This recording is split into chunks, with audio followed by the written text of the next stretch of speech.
Jésus lui dit, je suis venu à 9 heures. Comme un enfant, tu ne m'as pas reconnu.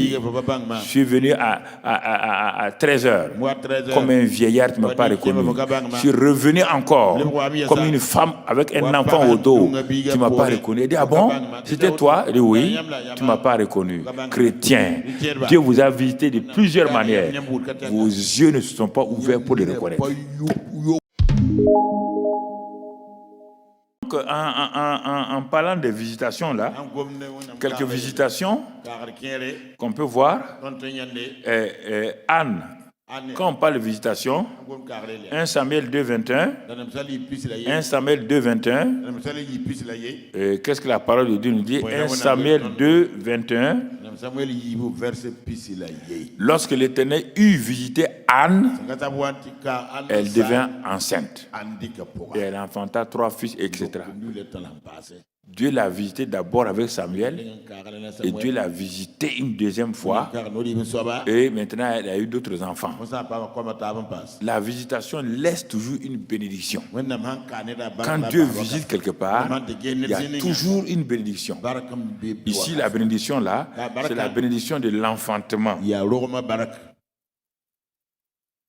On ne va pas traîner parce que ensuite, autre visitation dans Genèse 50. Genèse 50, verset 24. Dieu, Joseph dit à ses frères, je vais mourir, mais Dieu vous visitera. Et regardez bien, la visitation que Dieu va faire pour le peuple là, et il vous fera quoi? Et il vous fera remonter de ce pays. La bénédiction amène toujours un mouvement ou une chose. Donc, vous voyez bien, cette visitation-là n'est pas une rencontre. Non, non, Dieu vient les visiter avec sa puissance, avec le Saint-Esprit, les anges, pour les faire sortir de l'Égypte, pour les amener à Canaan. C'est une visitation, ce n'est pas une rencontre. Non. Donc, ensuite, Exode 4, verset 27. C'est toujours sur la visitation. Exode 4, verset 27. Exode 4, l'Éternel dit à Aaron, va dans le désert au devant de Moïse. Aaron partit, il rencontra Moïse à la montagne de Dieu et il le baisa. Moïse fit connaître à Aaron toutes les paroles de l'Éternel qu'il avait envoyé et tous les signes qu'il lui avait ordonné de faire. Moïse et Aaron poursuivirent leur chemin et ils assemblèrent tous les anciens des enfants d'Israël. Aaron rapporta toutes les paroles que l'Éternel avait dites à Moïse et il exécuta les signes aux yeux du peuple. Et le peuple crut. Ils apprirent que l'Éternel avait visité les enfants d'Israël, qu'il avait vu leur souffrance et ils s'inclinèrent et se prosternèrent. Ici, la visitation là, la visitation qui s'est passée dans Exode 24, c'est une visitation donc de délivrance que Dieu est en train de leur montrer. Donc la visitation est le premier et la première partie, une partie importante. Donc au temps où Ruth était partie, Naomi est partie avec son mari, donc dans le pays de choses, comment on appelle, Moab. Ils ont eu des problèmes parce qu'il y avait des difficultés à Jérusalem, à Nazareth du moins. Il y avait des problèmes là-bas, à Bethléem. Donc, à un moment donné, on dit que Dieu a visité Bethléem et le pain est revenu. Quand il a visité en amenant le pain.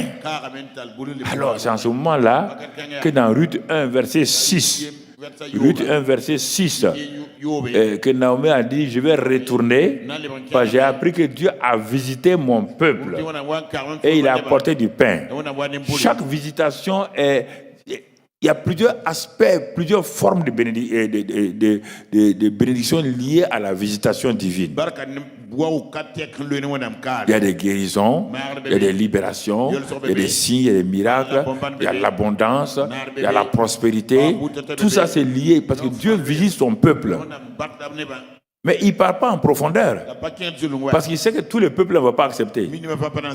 Les rencontres sont pour ceux, bon, on va venir, on n'est pas arrivé, donc je continue avec la visitation. Bon, et tu notes ça, Luc 1, verset 67 à 69.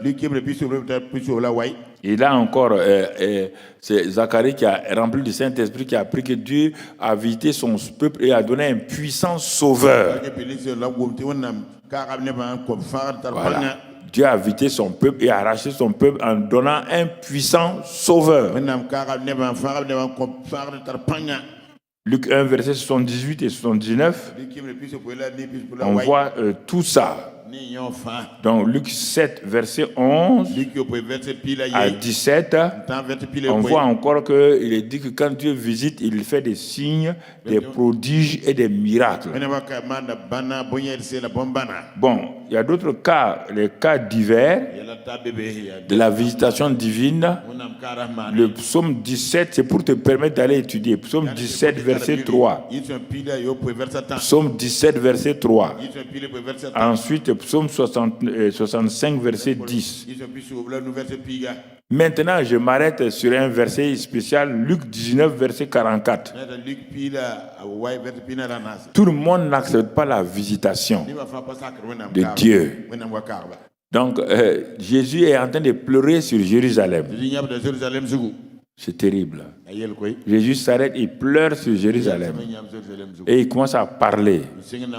Et il dit, tes ennemis viendront et te détruiront. Toi et les enfants du milieu de toi, ils ne laisseront pas en toi pierre sur pierre, parce que tu n'as pas connu le temps où tu as été visité. C'est la chose la plus terrible. Quand tu ne sais pas reconnaître la visitation de Dieu, il y a des choses qui vont se passer. Par la visitation vient pour t'éclairer, pour te dire que le temps de la délivrance est venu. Jésus a prêché 3 ans et demi. Il a averti Israël. Il leur a parlé, c'est lui le Messie. Ils ont rejeté tout. Alors il s'est tourné pour donner son message pour les nations. Sinon, il a dit à ses disciples, n'allez pas aux nations. Non, non, non. Vous êtes venus pour le peuple d'Israël. Maintenant qu'il est prêt à aller à la croix, il est déçu et il pleure. Il dit, mais ma présence là, c'est la visite. Je vous vois en train de prier dans vos synagogues. Dieu fait ceci. Il dit, mais ma présence là, c'est la visitation de Dieu. Mais vous n'avez pas connu le temps de votre visitation. Vous n'avez pas eu la révélation où Dieu vous a visité. Et souvent les chrétiens ne sont pas... je comprends. Dieu vient les visiter, ils ne comprennent pas. Ils sortent et ils racontent des histoires. Une simple visitation, toi tu racontes des histoires. Vous comprenez? Il dit, mais à cause de ça, voilà ce qui va vous arriver. Effectivement, 70 ans plus tard, un empereur est venu, il a détruit le temple et les Juifs ont commencé à être déportés, dispersés, comme Jésus a dit. Parce qu'ils ont manqué le temps de la visitation. Au moment où Dieu vient te visiter, si tu ne reconnais pas, il y a des conséquences terribles. Et maintenant, tu vas commencer à tourner, aller à gauche. Je ne comprends pas pourquoi ma vie ne change pas. Mais Dieu dit, je t'ai visité. Je t'ai visité. Tu n'as pas reconnu le temps de ta visitation. Comme cette femme-là qui priait, Seigneur, je veux une visitation divine.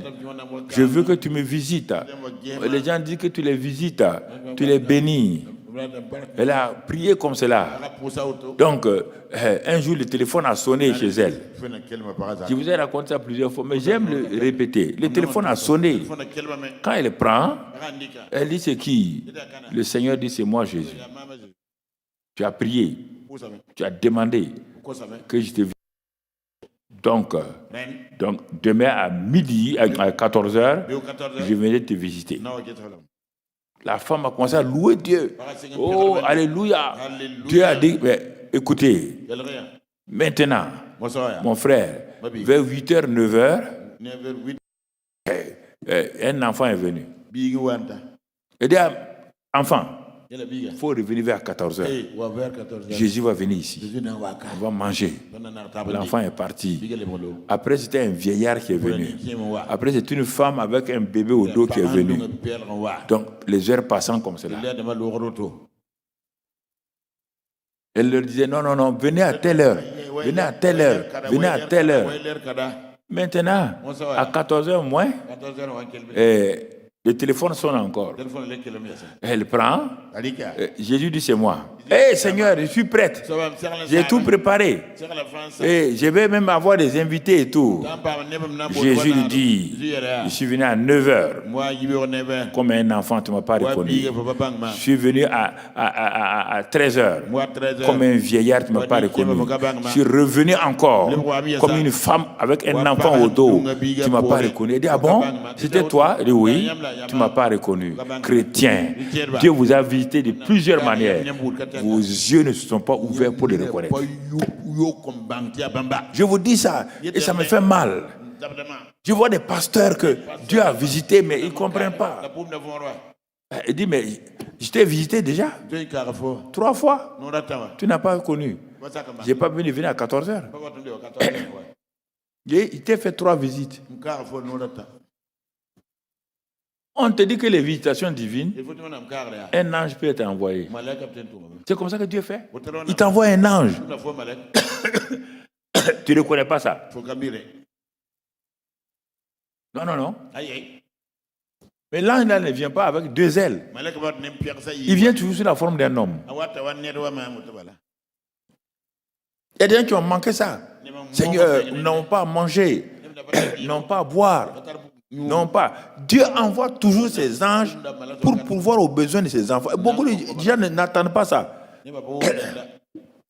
Mais voici un matin, quelqu'un vient chez eux, ils ne le connaissent pas, la personne parle, mais on dirait que...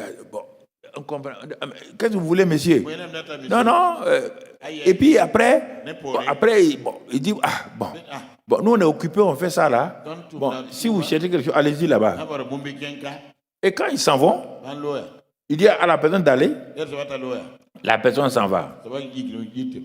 Et puis au moment où il donne le dos, quelque chose fait qu'il se tourne, il ne voit plus la personne. Dieu t'a visité par un ange, tu n'as pas su. Par un ange, tu n'as pas su. La vie de l'esprit, c'est ça. C'est pas prier. Non, la vie de l'esprit. Tu n'as pas besoin que tes enfants prient pour avoir à manger. Ça, c'est quel Dieu ça? Tes enfants là prient jeunes pour aller avoir à manger, avoir des habits. Dieu dit, mettez le royaume des cieux en première place et toutes ces choses, il vous donne. C'est le baptême de l'esprit, le parler en langue. Le parler en langue est la porte. Le parler en langue t'édifie toi et te donne de communiquer avec Dieu en esprit. Mais ce que tu as communiqué avec Dieu en esprit là, tu le comprends en français? Non.